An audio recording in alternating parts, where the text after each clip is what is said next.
egia esan da ez.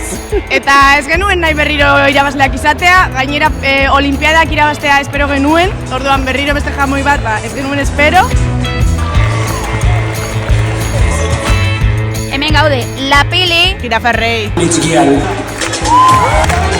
irabaztea agian ez, ze egia da Gambas taldekoak beti daude, prestakuntza handiarekin. Guretzat garrantzitsuena da parte hartzea, Ondo pasatzea, egiten duguna disfrutatzea. Gazaren eta Palestinaren asuntoa plazeratzea eta da hori ondo pasetea.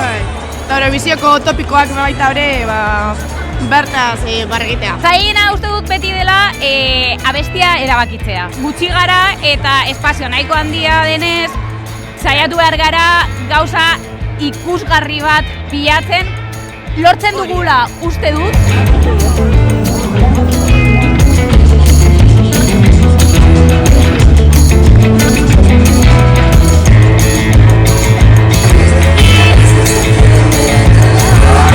Ikusten ari da, gero eta gehiago gazteak animatzen ari direla, baina ikusten nahi ditugu gehiago, baita ere gu nagusia garelakoiak, kostatzen zaigulako prestatzea gauzak, eta orduan, podiuma kentzea guri eskertuko genuke baita ere hori ikustea.